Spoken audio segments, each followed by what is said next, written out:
So this Sugong's master, Yeah. he was a monk, Seko-sam, Yeah. very famous in Singapore when I was there. Right. People still remember him as this very high-level practitioner. Yeah. This book was great for me because I saw him as a human being. Right. He's somebody who even got angry. Yeah. He Yeah. chased Sugong down the street at one time. Yeah. He was so angry with him. Yeah, And Sugong yeah. had to really flee for his life almost. Yeah. So, that was really nice, seeing him as a human being. Well, Yeah. he was fascinating as well. I mean, he'd be worthy. Excuse me. He'd be worthy of a book in his own right. Yeah. Except getting the information about him would be almost impossible. I think what's in there is about as much as can be found out, Right. unless someone finds some new avenue. But it's exactly as you said. He seemed to just have a force of personality. You speak to any of these guys, Sugong, but I spoke to some other people of his generation as well, and you know, some of these guys, and his thing was he wasn't cherry picking who his students were. They were coming from all sorts of areas as well, but his demand to them was that they had to get themselves in shape. They were still a little bit rough and tumble, but he wanted to make sure that they had the right basic characteristics and kind of, again, the righteousness side to things. But you'd have these characters that you know had the potential to have gone off completely on the wrong lines. Were still pretty strong characters in themselves, and all of them kind of the devotion towards him still, you know, 50 years after he'd died. You have these kind of 80-year-old men. All of them have got his picture in their wallet. And these kind of things, and he just seemed to have been a very special person, particularly charismatic. Why, and what kind of skill did he have? I think from what you can make out, his kung fu skills were just phenomenal. Everyone just seems completely in awe of them, and the breadth of information that he had. I mean, Sugong knew a massive amount of things. There's always something else that he was showing, or just the stuff that he'd forgotten was more than I could probably ever learn. And he hadn't learnt all of it. He'd be quite open, you know, he maybe, I don't know how much of it, but he hadn't learnt all of it. And there's a number of different schools, each of which have a well-respected master heading them, who have come down from him, who just have a strand of what he had. So the martial arts side of things was phenomenal, but I think it was his character. He got respect from the monks in the temple, who were obviously a very different character to the martial arts students. He had the same respect from the martial arts students who were would push the limits of what was allowable in general society, but they wouldn't question him at all. It's like you see the pictures of him. You kind of see these eyes, and you can imagine incredible. that Yes. When he does the happy, sad law hand form. Yeah. Incredible. Yeah. How about the healing side of Sugong? Was a trained doctor. He learned that from Seko-sam. Did you experience some of that? Not very much. Once or twice, he definitely made his own medicine. So he'd have oils for bruises and things. And when we were doing some internal stuff, he'd give us some medicines for that. In terms of any healing, as in hands-on things, he wasn't really practicing it anymore. I know that there were some students of Seko-sam who had gone off specifically to do that, who weren't doing the martial arts side of it. So that was an element of it, but I don't have very much first-hand knowledge of it. From other research, I've seen Seko-sam was also a very renowned healer in Singapore and in Penang. Yeah. So he that was obviously an intrinsic part of the training. Yeah. Back in the old days, that people would learn that as a matter of course, or he would select people? I think he'd select people, and also if people showed the interest in it as well. So he was always, because at various times in the temple there were a lot of students, he'd be splitting them up, and you're doing that because that's suited to you, you're doing that suited to you. And I think that there was an element to which you could probably kind of suggest, if you was in the right mood, that you'd like to be involved in that. But I don't think it was that everyone was doing the healing side. The other interesting thing is he also did talismans and things like that. So I've seen these kind of detailed talismans that I think, you know, some of the favourite students had, which are quite interesting as well. I know nothing about them beyond what I've seen on the wall. But they were purely like Buddhist talisman. Yeah. That was he came from the Shaolin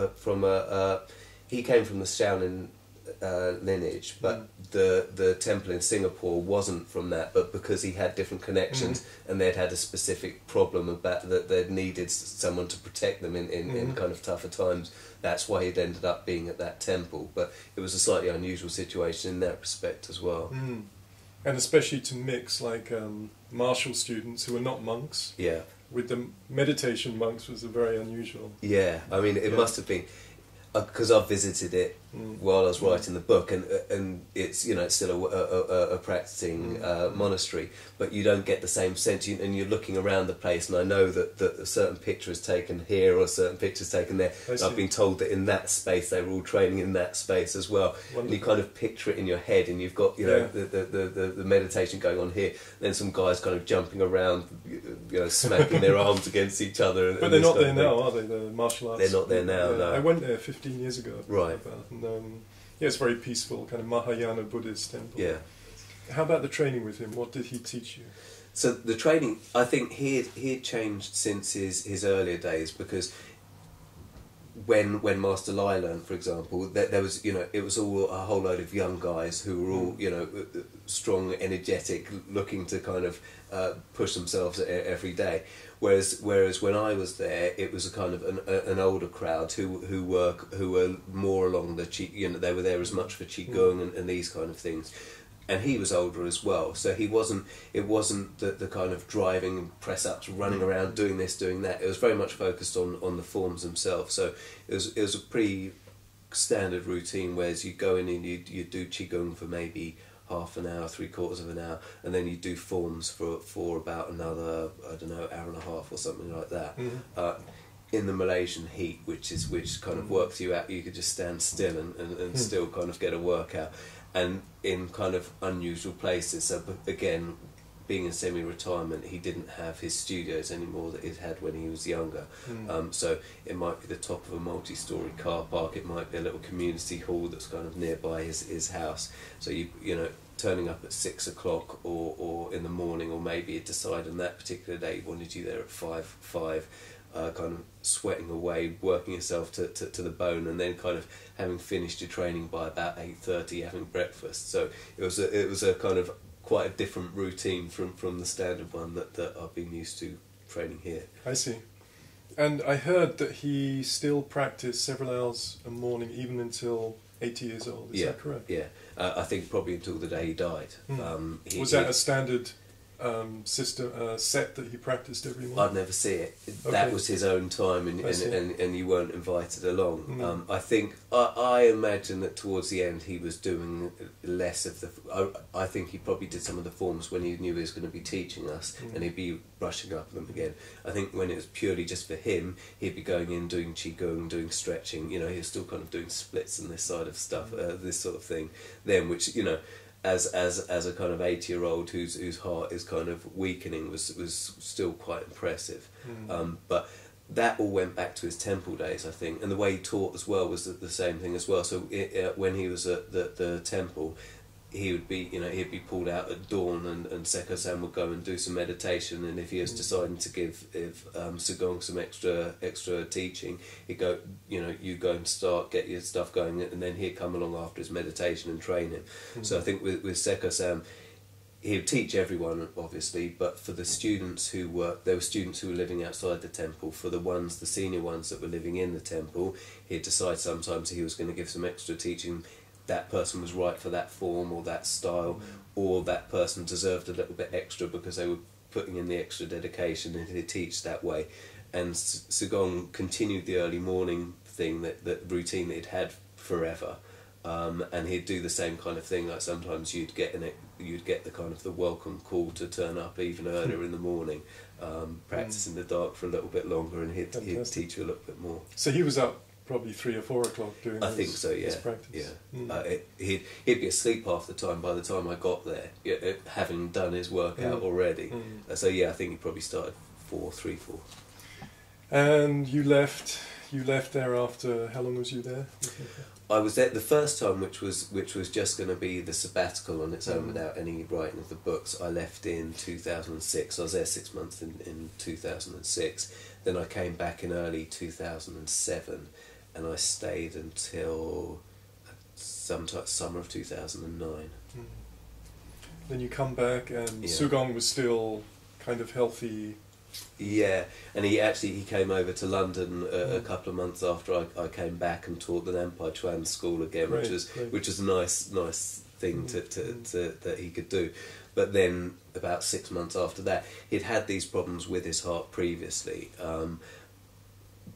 And so I got a phone call just in the middle of when I was at work one day saying that he'd passed away, which is obviously very sad. But the point is that he'd still, like I was saying, he'd still been training up until that morning, been totally fine, had a complaint.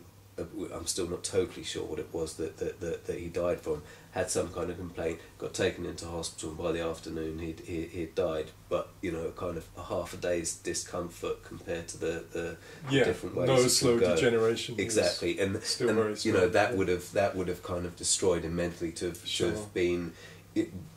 Kung Fu really was everything to him. So if he hadn't had the physical capability, it would have been a bad situation. Seems like a good way to pass. Yeah, I think so. I think definitely he'd have taken that rather than an extra 5 years not being able to. Sure. His hands, very interesting. Yeah. There's photos in here showing X-rays of his hands when he was 80 plus. Yeah. That they have the bone density and flexibility of a young person. Yeah. But at the same time, he was an iron palm specialist. Yeah. How do you explain that? Well, that was when he was over here. We managed to get the X-ray done, and everyone had assumed. Well, I don't know. I'd assumed that you could only get that kind of. It's like a pincushion but made out of concrete. The shape of the hand, and it was I haven't got small hands, but his hands were bigger than mine in terms of width of the fist. But I mean, the fingers were twice the size as well. And you think you can only kind of get that build just by damaging it, surely, And you hear these stories that people do stuff and they break their bones and it fuses together and they do it that kind of way. And so I'm thinking there must be some damage in there, and that's how it works. And it turned out it was purely the everything around the bones that had just been toughened up over time and had grown up, and the bones themselves were in perfect condition. So the muscle or soft tissue was thicker. Tissue, yeah. It was thicker. Yeah. And it was harder as well. I mean, it was totally solid, but it didn't. And actually, when he was training them up, so when he came to London, he wanted to do a display, so he trained it up again. So they actually grew up a bit bigger. They were never small when he wasn't. And I think he always did a little bit. He'd always be. You couldn't walk past a wall without kind of smacking the back of his hand against it to keep him in shape. But he was really training them up before the London trip, so they were a bit bigger. So there was a bit of movement in them, but it was the tissues rather than the bones that were doing it. And I don't know if there was surgery done, they might say there's scar tissue, and a doctor would say it's not perfect in that sense, but definitely the bones themselves were in perfect condition. And he could hold things, there was no shaking? No, not at all, not at all. The only thing was that his fingers were so big, so something that was a bit too delicate, he'd have trouble, picking up these kind of great big bananas. I see. And obviously we think breaking stuff, it was very popular in the 60s and 70s, breaking bricks. Yeah. But there's a famous saying from Bruce Lee that bricks don't hit back. So what value did he see in that kind of training? I think that saying, and I understand what he means with the saying, but I also take the other point of view, and you can have more sophisticated styles, you can have your use of chi, these kind of things. There's a lot more to it than just having great big state hammers on the end of your hand. And he practiced the internal side of it. He did a lot, and actually he did that because when he was a young man, he was kind of very focused on getting the hard side of it, and Seko-san had said to him, if you don't do some of this internal stuff, you'll be dead by 60, otherwise you're going to live a long life. Interesting. And he took that very much to heart, and he did it a lot. Meditation. He taught one of his students in Penang, this is Sugong now, taught one of his students in Penang purely on meditation, iron stomach. So there was none of, I did some things where you actually hit yourself as well, and how much is the chi side of things, how much is your muscles developing as well. I think there's a mix, but this guy was purely on meditation. He was a pensioner, I don't know, maybe 70 years old, and he was insisting that I punched him. I didn't in the end because I just didn't want to put it to the test, But other people had, and he could do it. So there was definitely that it wasn't just focusing on being the hard side of it. But I think he saw the value in it as well, because, and I think there is value in it, as long as you don't see it as your only thing. It's a bit like if you have a weapon, you're probably, if someone attacks you and you've got a weapon, you're in an advantageous position to them. And it's the same thing if you've got, if I punch someone with my fists, but I had the same, if I hit them the same with all of my capabilities, but I had a fist that was kind of like a sledgehammer on the end of it, it would have that much more impact. And so, while the brick doesn't hit back, your capability of destroying it or destroying whatever, should you need to, in front of you, is potentially a little bit more. Completely, yeah. And what other kind of, did you do equipment training, like bag work, when you was with Sugong, or was he, because he didn't have a school that was already out of the picture? If you expressed an interest in something, he would get excited about it. So again, speaking to him about the iron palm, he then said, right, you're going to go and do that. So we got the bags and filled them up with gravel, etc. And so we were doing some. It was just a part. To do it properly, you need to be doing it every day over a long period of time. Whereas I was doing it once a week, probably only for a year in any case. Hence why I have to rely on not having iron palms. But again, it was all. It wasn't any random thing. It wasn't just go and hit that. It was all part of. There had to be a rhythm to it when you're doing that part of the hand. The breathing you have to do as part of it as well. You have to make sure you're doing all parts of the hand. You have to make sure that you're getting the medicine right afterwards.